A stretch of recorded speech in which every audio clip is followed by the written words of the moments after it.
नमस्ते सदा वत्सले मातृभूमि। मित्रों, सनातनियों को, हिंदुओं को बड़े गर्व से एक शेर सुनाते हुए आप सब ने सुना होगा और हम सब ने सुना है कि कुछ बात है ऐसी कि हस्ती मिटती नहीं हमारी। सदियों रहा है दुश्मन दौरे जहां हमारा।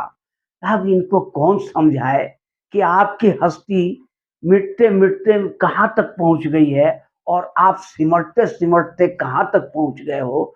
फिर भी गर्व से सीना तान कर आप कहते हो कि कुछ बात है ऐसी कि हस्ती मिटती नहीं हमारी। अब इससे बड़ा और मूर्खता की बात क्या हो सकती है मित्रों।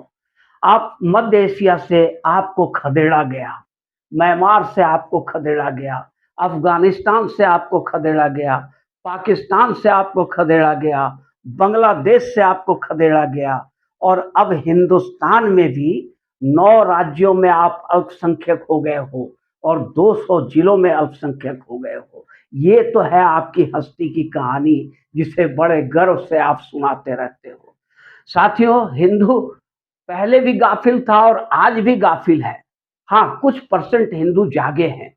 मोदी के आने के बाद से कुछ परसेंट हिंदुओं में जागृति आई है। अगर जागृति नहीं आई होती तो 2014 और 2019 संभव नहीं था। अब फिर से एक बार गाफिल हो रहे हैं हिंदू। अरे जो करना है मोदी करेंगे, जो भी करेंगे। और फिर से ये एक गफलत की नींद में सोने का प्रयास शुरू कर दिया इन लोगों ने। साथियों, सदियों की गुलामी के बाद, मुगलों का और अंग्रेजों की गुलामी झेलने के बाद सनातनियों का मनोबल पूरी तरह टूट चुका था, पूरी तरह ध्वस्त हो चुका था। और उसके बाद जब आजादी मिली 1947 में, तो सिर्फ पावर ऑफ ट्रांसफर हुआ किनके बीच में, गोरे अंग्रेजों के हाथ से सत्ता निकल करके काले अंग्रेजों के हाथ में आ गई। ये सब क्या थे? जवाहरलाल नेहरू, जो अपने आप को एक्सीडेंटल हिंदू बताते थे, ये अंग्रेज ही थे। सारा क्रियाकलाप उनका अंग्रेज वाला ही था, सारी सोच और विचारधारा अंग्रेज वाला ही था। इतिहास को उन्होंने कुछ इस तरह से बदलवाया, इस तरह से बनवाया। जो भी इतिहास के रचयिता थे, जो उसमें अकबर को महान शासक, बड़े महान बड़े उदार शासक थे अकबर। हकीकत क्या है ये सारी दुनिया जानती है। औरंगजेब, बाबर, सब की महिमा मंडन की गई, पर दोयम दर्जे में किसको रख दिया गया? जो सनातनी शेर थे, महाराणा प्रताप से लेकर राणा सांगा, वीर शिवाजी, भगत सिंह। इन लोग, भगत सिंह को तो आतंकवादी भी घोषित कर दिया गया है। आतंकवादी भी, वो हिंदुस्तानी इतिहासकार ही ने आतंकवादी घोषित कर दिए कि आतंकवादी थे। तो ये थी कहानी जो हिंदुओं की गफलत की। हिंदुओं को ऐसी गफलत की अफीम चटा दी गई कि भैया तुम अपने जो पूर्वजों की वीरता थी, जो तुम्हारा संस्कृति थी, वो सब भूल जाओ। तुम्हारी सभ्यता क्या थी, संस्कृति क्या थी, इतिहास क्या था, वो सब कुछ भूल करके अकबर, बाबर, हुमायूं और शाहजहां, औरंगजेब, बस इनकी स्तुति गान में लग जाओ।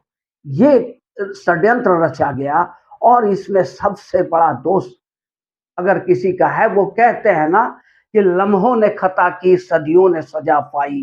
तो कुछ ऐसा ही हुआ था 1947 में। लम्हों ने खता कर दी। खता किसने किया? तो गांधी जी और ये जो गांधी है, महात्मा मोहनदास करमचंद गांधी और जवाहरलाल नेहरू, इन लोगों की खता की सजा, जो खता इन्होंने की है, सदियों तक हिंदू समाज और सनातनी भोगेंगे, भुगत रहे हैं और भुगतेंगे। अभी सदियों तक भुगतने के लिए अभी सख्त हो चुके हैं। अब जो जिस बात के लिए देश का बंटवारा हुआ, कि धर्म के आधार पर देश का बंटवारा हुआ, जिन लोगों ने देश का बंटवारा किया, जिन लोगों ने बढ़ चढ़ कर वोट दिया, बिहार और यूपी के लोग, कि देश का बंटवारा हो जाए, तो जब देश का बंटवारा हो गया तो ये सब लोग यहीं रह गए। कुछ गए, बाकी सारे यहीं रह गए। भाई, जब धर्म के आधार पर बंटवारा हुआ तो आपको जाना चाहिए ना। आज क्या कर रहा है मोदी? क्या कर रहा है मोदी जी? यही तो कर रहे हैं कि बांग्लादेश में जो हिंदू है प्रताड़ित है, लाचार है, मजबूर है, पाकिस्तान में, अफगानिस्तान में, ये जो हिंदू है इनको बुला बुला करके नागरिकता दे रहे हैं।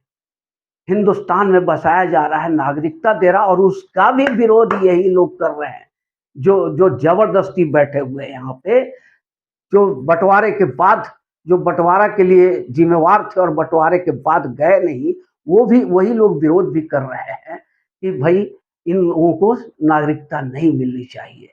अब मोदी जी क्या करें बेचारे, मोदी जी के आने के बाद से मोदी हिंदुओं को उनके पुराने पुरातन शौर्य, पुरातन इतिहास, पुरातन सभ्यता और संस्कृति की याद दिलाते रहे। और उन्होंने अपने पहले स्पीच में एक शेर की कहानी सुनाई थी कि एक शेरनी के 4 बच्चे थे, जिसमें एक शेर का बच्चा खो गया, वो गिद्धड़ों के साथ रहने लगा और हुआ करने लगा, सब कुछ उनके जैसा ही सीख गया। लेकिन जब शेरनी ने देखा कि ये मेरा ही बच्चा है, उसे पानी के पास ले गए, उस पानी में उसका चेहरा दिखाया और एक दहाड़ मारा, तब वो शेर का बच्चा समझा कि मैं शेर हूँ और दहाड़ मारा। ये सब कुछ सनातनियों को जगाने के लिए ही मोदी जी ने कहा था। पर सनातनी, अभी इलेक्शन चल रहा है, जबरदस्त धूमधाम मची हुई है, सारे लोग, वो लोग जो मोदी विरोधी हैं, जो गजवाए हिंद के समर्थक हैं, जो भारत को मजबूत देखना नहीं चाहते हैं, भारत को कमजोर देखना चाहते हैं, वो सब एकजुट होकर के वोट छापे जा रहे हैं, बटन दबाए जा रहे हैं ईवीएम का। और ये सनातनी जो अपने आप को मोदी भक्त कहते हैं, ये सिर्फ सोशल मीडिया पर, ट्विटर पर, फेसबुक पर, व्हाट्सएप पे लड़ाई लड़ रहे हैं। वोट देने जाना है एक, तो ये घूमने निकल जा रहे हैं, छुट्टी मिल गई है तो ये बाल बच्चा के साथ घूमने निकल जा रहे हैं। इन्हें भविष्य की कोई चिंता नहीं है कि आने वाला कल में क्या होने जा रहा है, क्या होने वाला था जिसे मोदी ने रोका, और फिर मोदी के नहीं रहने के बाद क्या होने वाला है, इसकी चिंता इन लोगों को नहीं है। ये वोट के दिन घूमने निकल जाते हैं, टहलने निकल जाते हैं, वोट नहीं डालते हैं, और फिर आकर मोर्चा संभाल लेते हैं। कहाँ पे? तो ट्विटर पर, फेसबुक पर, व्हाट्सएप पे लड़ाई लड़े जा रहे हैं, मोदी जिंदाबाद, मोदी जिंदाबाद। लेकिन जब मोदी को जरूरत है इस समय वोटों की, तो ये घर से बाहर नहीं निकल रहे हैं। इनको क्या है कि गर्मी लग रही है, लू लग जाएगी, इतने नाजुक, इतने कोमल हो चुके हैं। अब ये सारी लड़ाई एसी रूम में बैठ करके फेसबुक, ट्विटर और व्हाट्सएप पर ही लड़ेंगे। लड़ते रहो। अगर मोदी चले गए तो मित्रों आप समझ लो कि क्या होने वाला है और आगे क्या हो सकता है। आज मोदी जी ने अब खुल करके मैदान में उतरे, जब उन्होंने देख लिया कि जिसके लिए मैंने सब कुछ कर रहा हूँ, उसको, वो कभी मुझे वोट नहीं देगा, कभी वोट नहीं देगा। चाहे गर्दन कटा ले फिर भी वो वोट देने वाला, वो क्लास, वो वर्ग वोट देने वाला नहीं है। और जो हिंदू हैं, जो समर्थक है हमारे, वो घर से निकल नहीं रहे हैं। जो विरोधी है वो एकजुट होकर वोट डाल रहे हैं और जो समर्थक है वो घर से निकल नहीं रहे हैं। अब ऐसे में क्या होगा, ये अंदाजा लगाना कोई बहुत बड़ी बात नहीं है, कोई रॉकेट साइंस नहीं है। मित्रों इसे समझना होगा। इसलिए मोदी जी ने, अभी कांग्रेस ने जो लालच दिया, घोषणा पत्र जारी किया, पहले भी कांग्रेस के प्रधानमंत्री मनमोहन सिंह ने ये कह दिया था कि हिंदुस्तान के सारे संसाधनों पर पहला हक अगर किसी का है तो मुसलमानों का है। मतलब हिंदुओं का कुछ भी नहीं है, जो कुछ भी है सब मुसलमानों का ही है। ये कहने वाले थे मनमोहन सिंह। और अभी कांग्रेस का जो घोषणा पत्र आया उसमें स्पष्ट कर दिया गया कि भाई अगर सत्ता हम आ गए तो धारा 370 को भी रिस्टोर कर देंगे, 3 तलाक भी फिर से बहाल कर देंगे, और सारी संपत्तियों का मूल्यांकन किया जाएगा, सर्वे कराई जाएगी किसके पास कितनी संपत्ति है, और फिर उन संपत्तियों को लेकर सबके बीच में बराबर बराबर बांट दी जाएगी। इससे बड़ी मूर्खता और कुछ हो ही नहीं सकती है। इससे बड़ा मूर्खतापूर्ण बात और क्या हो सकती है। बावजूद इसको मोदी जी ने इसी को हाईलाइट किया।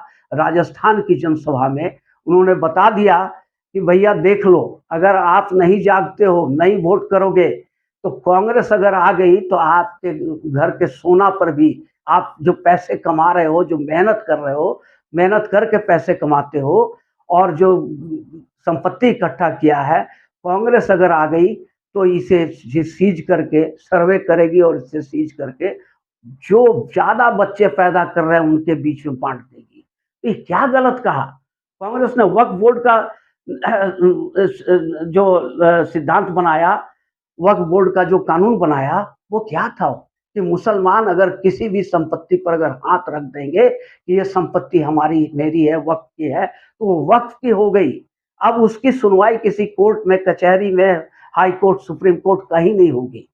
जो कह दिया खाता ना वही, जो वक्फ बोर्ड कह दिया वही सही। अब आपको अगर लड़ना है तो वक्फ बोर्ड में ही जाइए, वहीं लंबी दाढ़ी, छोटी पैजामा, लंबा कुर्ता वाले लोग बैठे हुए हैं, उनके सामने अब हाथ जोड़कर गिड़गिड़ाते रहिए कि मेरी संपत्ति है।